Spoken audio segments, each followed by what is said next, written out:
여러분 안녕하십니까? 네트워크 마케터 유승민입니다. 오늘은 시즌 1 네 번째 시간입니다.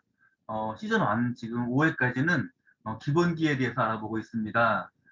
일단 좀 기본기가 탄탄해야지 이 사업을 진행하는데 어려움 없이 잘 하실 수가 있기 때문이죠.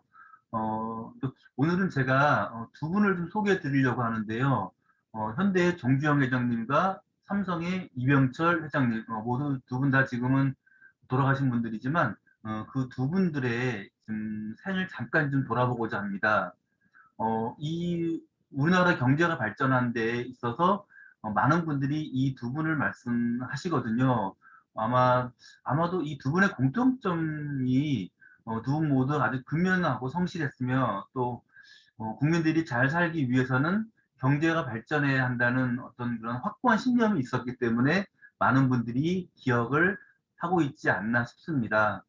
저 역시 마찬가지로 이분들의 인생을 좀 되짚어보고 이분들의 인생 철학도 좀 알아보고 좀 하면서 저도 이분들한테 좀 이분들 인생에서 도움을 받고 싶습니다. 아마 여러분들도 아마 이 두 분들 좀 기억하시면 어떤 좀 인생에 있어서 도움을 받지 않나 생각이 되고요. 오늘은 제가 이 두 분의 인생 철학 중에서 각각 한 가지씩 좀 소개해 드리도록 하겠습니다.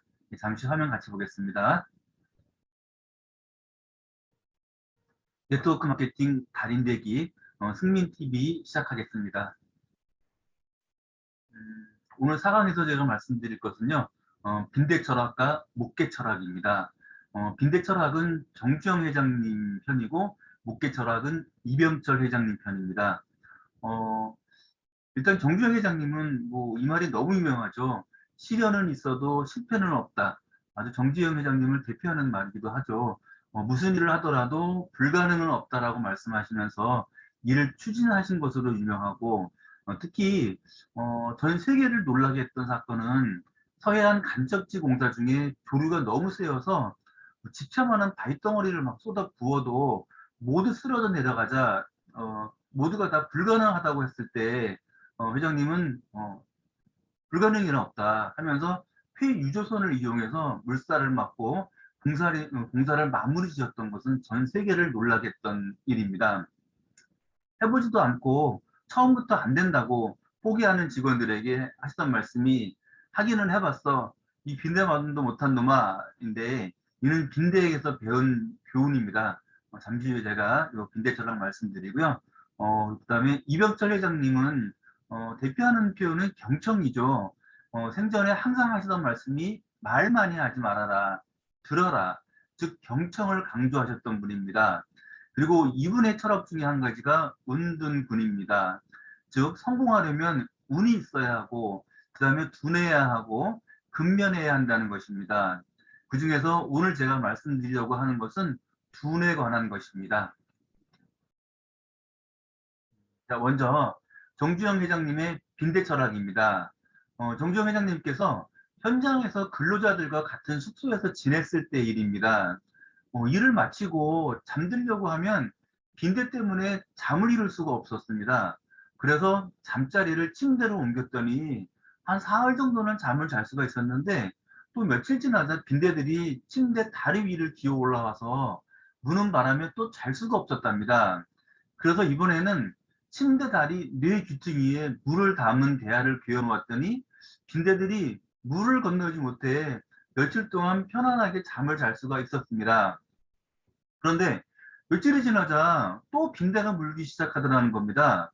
그래서 어떻게 빈대가 물을 건넜는지를 생각하며 누워서 그 천장을 보고 있는데 빈대가 천장에서 떨어지는 것을 보게 됩니다. 보니까 빈대들이 물을 건너지 못하자 벽을 타고 올라가서 천정으로 가가지고 수직 낙하를 하더라는 겁니다. 음.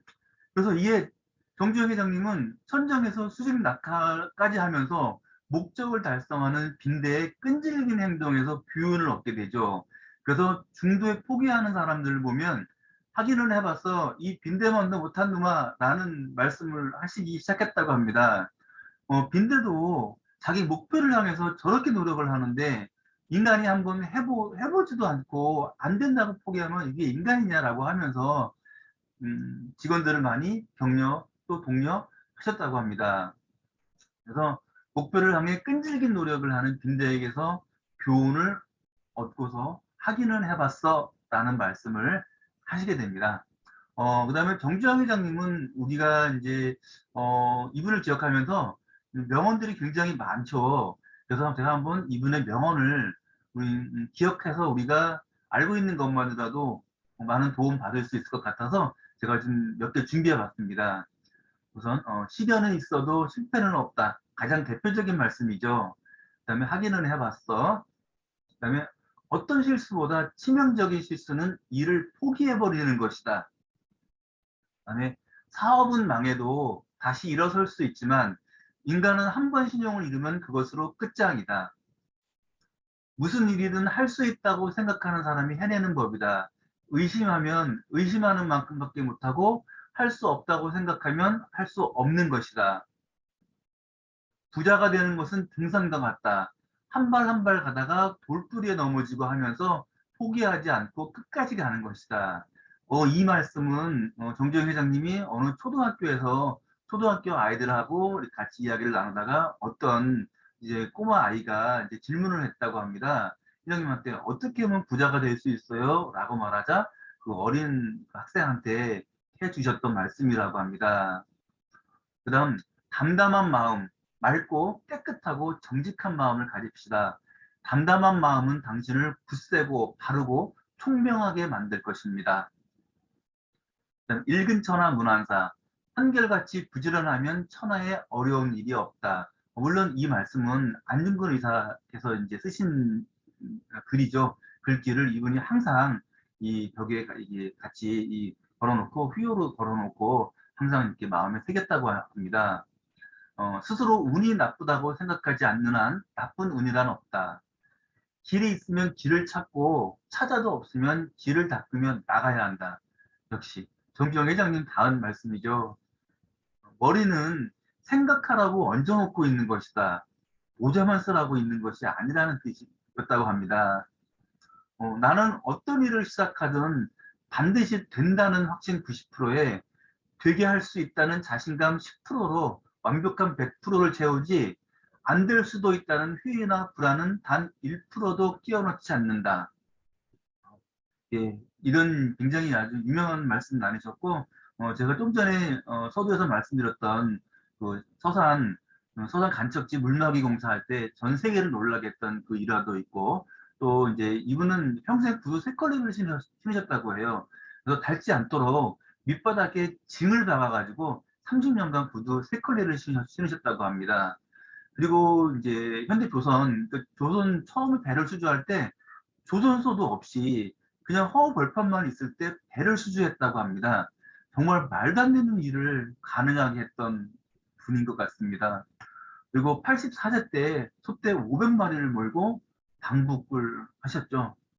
정말 우리 같이 이제 이분이랑 같이 사는 저희 세대들에게 정말 많은 안 되는 일이 없다는 그런 교훈을 정말 몸소 저희들에게 보여주신 분 같습니다. 자, 그 다음은 목계 철학입니다. 자, 목계 철학은 이병철 회장님의 이제 아주 이제 중요한 철학인데요. 주나라 선왕 때 그 선왕과 그다음에 투계 조련사 기성자의 이야기입니다. 어, 이제 이 주나라 선왕이 투계 조련사인 기성자에게 본인이 그 아끼던 닭을 조련해 달라고 이제 했죠. 그래서 얼마간 시간이 지났을 때 선왕이 기성자에게 자신의 닭이 훈련이 다 되었는지 물어보게 됩니다. 그러자 기성자가 하는 대답이 아직 안 됐습니다. 왜냐하면 제 힘만 믿고 교만하게 이를 데 없습니다. 라고 말을 하죠. 또 그리고 얼마간의 시간이 지나서 선왕이 또 물어봅니다. 아직까지 안 됐는가? 라고 묻자 이번에는 뭐라고 말을 하냐면 기성자가 작은 소리에도 민감하게 반응하기 때문에 아직 안 됩니다. 라고 말을 하고 또 얼마간의 시간이 지났을 때 선왕이 또 묻자 이번엔 기성자가 어떤 답변을 하냐면 다른 닭만 보면 싸우려고 덤비면 투쟁 의지를 보입니다. 그래서 아직 부족합니다 라고 말을 합니다. 그리고 얼마간의 시간이 지나서 선왕이 기성자에게 묻자 기성자가 이번에는 이런 답변을 하게 됩니다. 이제는 마치 나무로 만든 닭과 같습니다. 그래서 이 닭을 보면 다른 닭이 싸우기도 전에 지레 겁을 먹고 도망갑니다. 라고 말을 하게 됩니다. 그래서 이제 운둔군은 오늘 지금 제가 말씀드린 게 이병철 회장님의 좌우명준 운둔군에서 이거는 둔에 해당하는 내용이죠. 그래서 이제 운은 성공하기 위해서는 운이 따라야 하고 둔은 우둔해야 된다는 뜻이죠. 즉 의식적으로라도 주변에 신경을 꺼야 한다는 것입니다. 사실 이 말 굉장히 중요한 말인 것 같죠. 이게 막 입으로 막 나오고 하고 싶은 말이 있을 때 대부분의 사람들이 그거를 말로 표현을 하면서 사실은 표현하지 않는 게 더 낫거든요. 근데 그거를 자제하기가 힘들고 하니까 이제 이게 어려운 건데, 그래서 이병철 회장님이 이거를 특히 강조하신 겁니다. 의식적으로라도 주변에 신경을 끄라고 말씀하신 겁니다. 그다음에 그는 끈기와 열정 그리고 집중을 의미합니다. 그래서 목계는 절대 외부의 소리나 동작에 흥분하지 않고 묵묵히 기다릴 뿐이라는 거죠. 또한 이병철 회장님의 최고의 경영 철학 중에 하나는 경청이었는데, 이는 사람의 마음을 얻는 최상의 방법이 경청임을 알고 계셨기 때문입니다. 논리로는 상대방을 승복시킬 수 없고 보복 의지만 강화시킬 뿐입니다. 상대방을 설득하는 것은 입이 아니라 두 귀라는 것을 우리는 잘 기억해야 합니다. 경청은 상대방의 마음을 얻는 최상의 방법인데, 왜냐하면 상대방의 말을 들어주는 것은 상대방의 인격을 존중하고 상대방에 대한 배려와 관심이 있다는 것을 보여주는 행동이기 때문입니다. 자, 잘하는 부분은 내 강점으로 부각시키고, 또한 동시에 부족한 부분은 하나씩 둘씩 채워 나가야 한다고 하죠. 어, 이 빈대, 목표를 향해서 끝없이 도전하는 빈대, 그 다음에 목계의 의연함. 여러분들은 어떤 부분이 강점이고 어떤 부분이 더 이렇게 좀 많이 채워야 좀 부족하다고 생각하시는지요? 어, 제 말씀을 드리면 저는 전자보다 후자가 많이 부족합니다. 사실 저도 이제 알고는 있는데 이 목계의 의연함, 어, 의식적으로라도 좀 주변에 신경을 끄고 말을 적게 하고 이렇게 하는 게 정말 중요한데 잘 안 되더라고요. 어쨌든 저도 열심히 노력해서 목계 같은 그런 훌륭한 사업자가 될 수 있도록 노력하겠습니다. 오늘 화면 여기까지. 잠시만요. 네. 성공하는 방법 중에 제가 말씀드리는 거는 성공자의 길을 따라가는 것 굉장히 중요하죠. 또 실패자의 길을 뒤집어 보는 것 굉장히 중요한데, 오늘은 성공자의 길, 우리가 꼭 같이 좀 한번 좀 깊게 생각해 봐야 될, 정말 지금 우리나라를 잘 살게 해 주셨던 두 분이지 않나 싶습니다. 고 정주영 회장님과 고 이병철 회장님의 빈대 철학과 목계 철학, 오늘 한번 같이 알아봤습니다. 오늘 제가 준비한 강의 여기까지고요. 강의 내용 괜찮았다면 구독, 좋아요 눌러주시고요. 오늘은 여기서 마치겠습니다. 감사합니다. 안녕히 계십시오.